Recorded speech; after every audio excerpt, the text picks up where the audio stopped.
If you happen to be walking out in the arid open plains of southwest Queensland, Australia, you might see the black head of a snake appearing out of a crack in the dry ground, basking in the intense heat of the Australian sun. While it might not look as immediately threatening as a cobra or a rattlesnake, this is an animal you want to avoid at all costs. It's the inland taipan, the most venomous snake in the world. According to its lethality rating, the LD50, its venom is about 7 times more deadly than that of the hook-nosed sea snake, around 23 times more potent than the Indian cobra, and 72 times more deadly than the venom of the king cobra. One bite from the king cobra releases, on average, 420 milligrams of venom, enough to kill around 2,600 mice.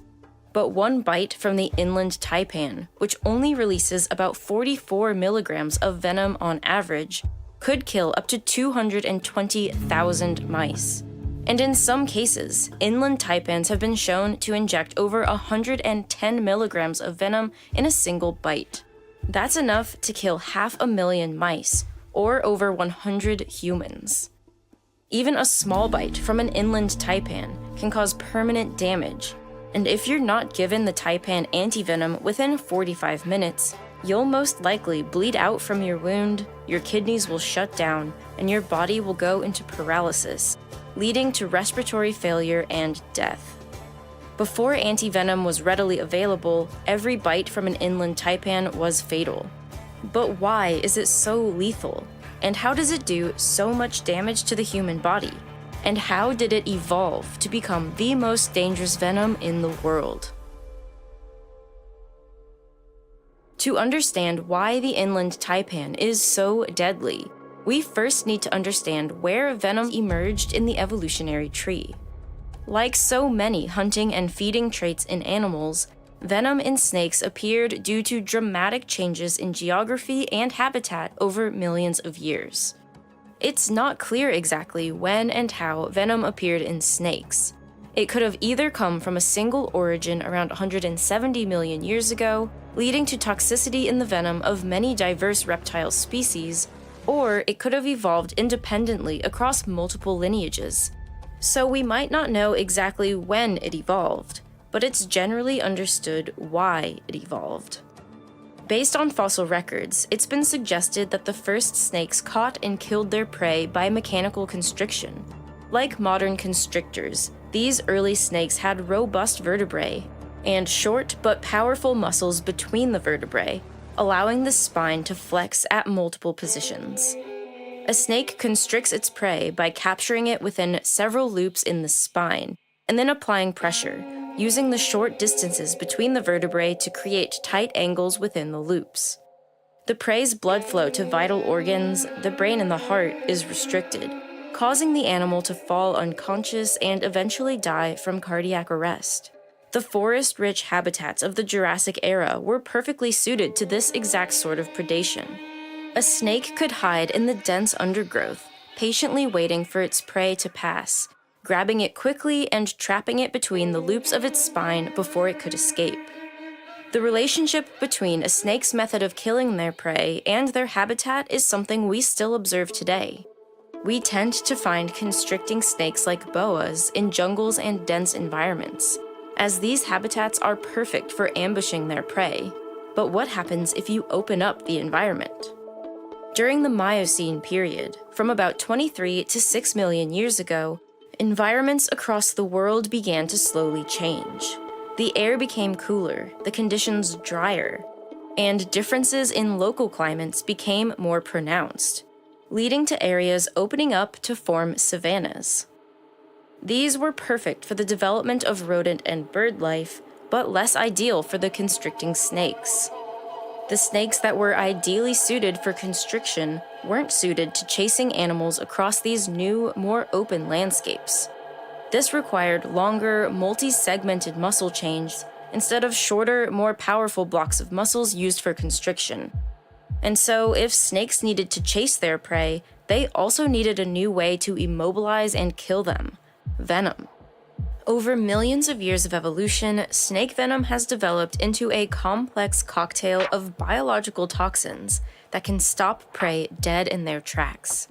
In most cases, the amount and toxicity of the venom delivered by a bite is far beyond what is required to kill a single animal. But why does it need to be so lethal? It's because venom serves many different functions. It prevents prey from escaping, it calms them down, stopping a return attack, and it also, very importantly, begins the process of digestion.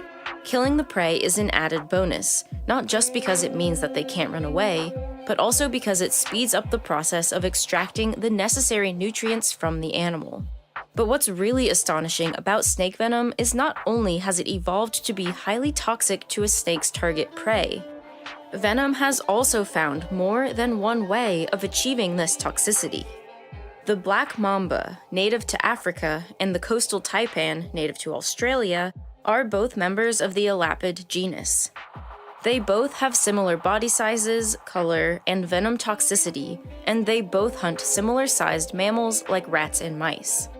But the biological components of their venom is very different.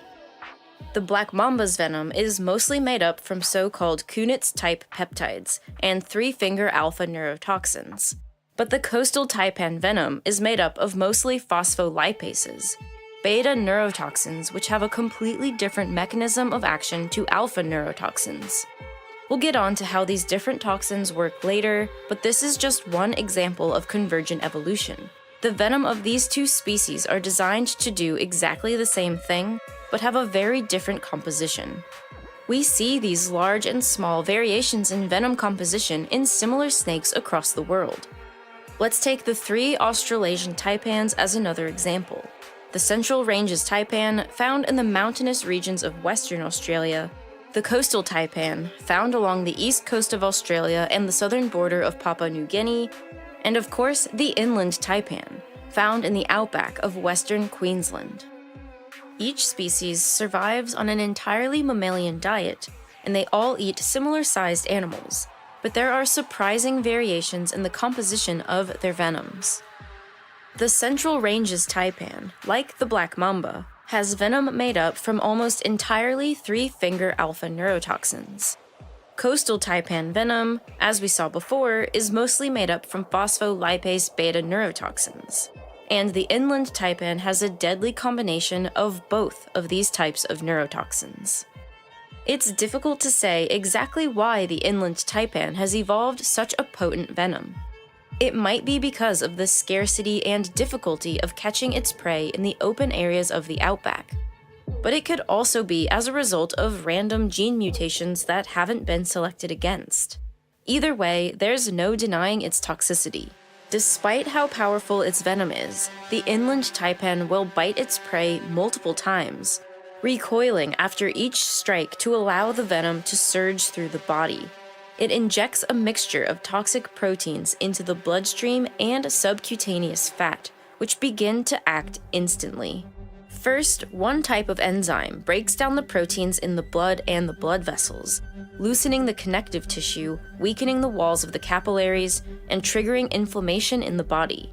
Alongside this, another type of enzyme helps to increase the rate of absorption and spread of the venom, acting as a sort of venom accelerant. So, what actually kills the animal? Well, first there are the hemotoxins. Inland taipan venom contains a number of proteins which encourage clotting of the blood. On small amounts of blood outside the body, this can cause it to turn into jelly, causing almost complete coagulation. But when acting on much larger volumes of blood inside the body, the opposite occurs. Thousands of small clots are formed very rapidly, using up almost all of the blood clotting factors. So instead of causing coagulation of the blood, it actually prevents blood from clotting at the site of the injury, leading to potentially lethal external bleeding. The next organs that are vulnerable are the kidneys. These might be directly damaged by certain proteins in the inland taipan venom, or what's more likely, indirectly damaged by toxins that affect the muscles.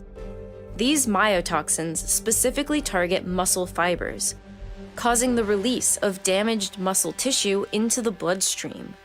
The kidneys then kick into action, trying to remove the damaged tissue from the blood. But the myoglobin in the muscle fibers is toxic to the kidneys, blocking the kidney's complex filtration system and causing the organs to fail. On top of this, the now severely damaged and almost dead skeletal muscle pulls large amounts of fluid from the blood, sending the body into shock.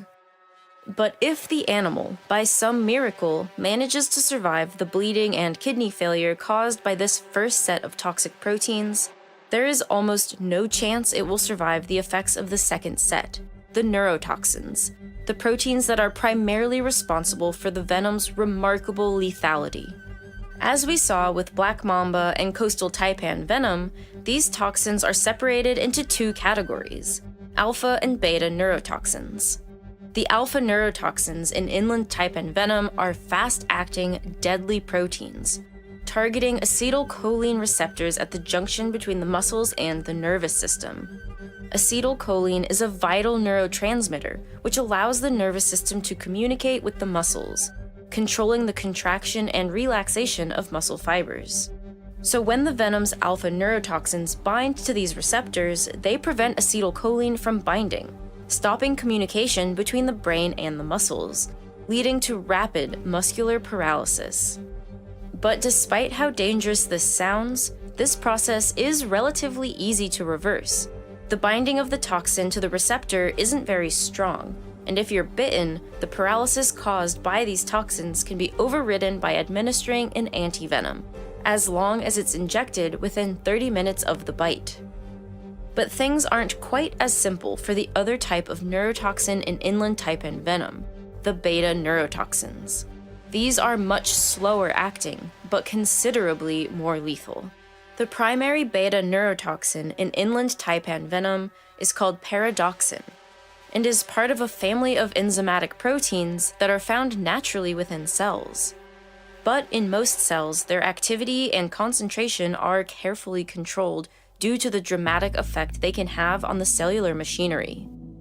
Paradoxin primarily acts on the components of the cell membrane, specifically targeting the chemical bond which joins the long-chain fatty acid to the glycerol molecule within a phospholipid. Paradoxin breaks this bond, which, by itself, is enough to cause significant damage to a cell, potentially rupturing the cell membrane.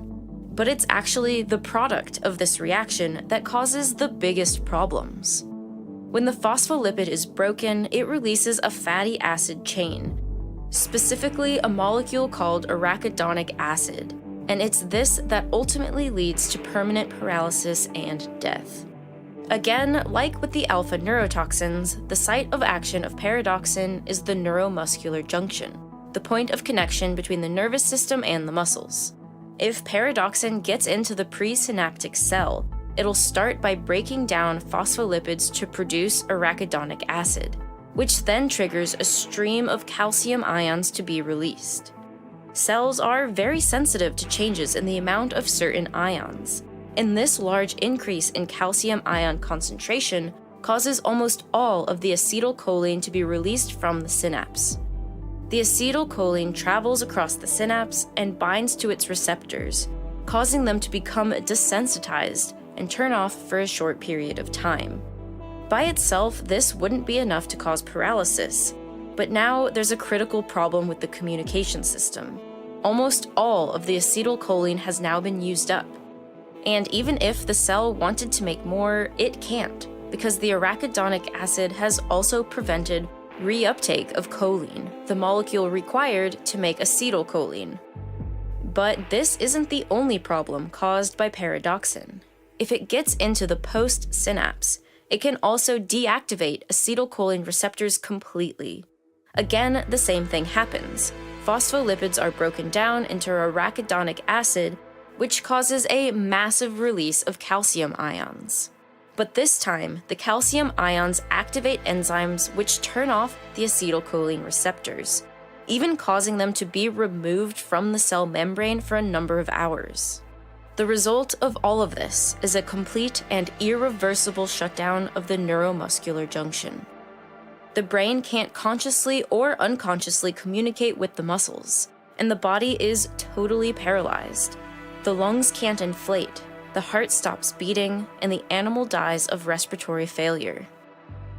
There are many types of these beta neurotoxins found in different snake venoms, but paradoxin is the most potent of them all. This by itself would make the venom lethal, but when combined with the many other toxic proteins that affect multiple systems and organs in the body, it makes inland taipan venom not only the most dangerous snake venom in the world, but also one of the most dangerous naturally occurring toxins ever to be discovered. The natural world can be equally devastating and astonishing. While it's fair if you don't want to marvel at the wonder of snake venom up close, or even come within 1,000 feet of an inland taipan, it's hard to deny that they are incredible creatures.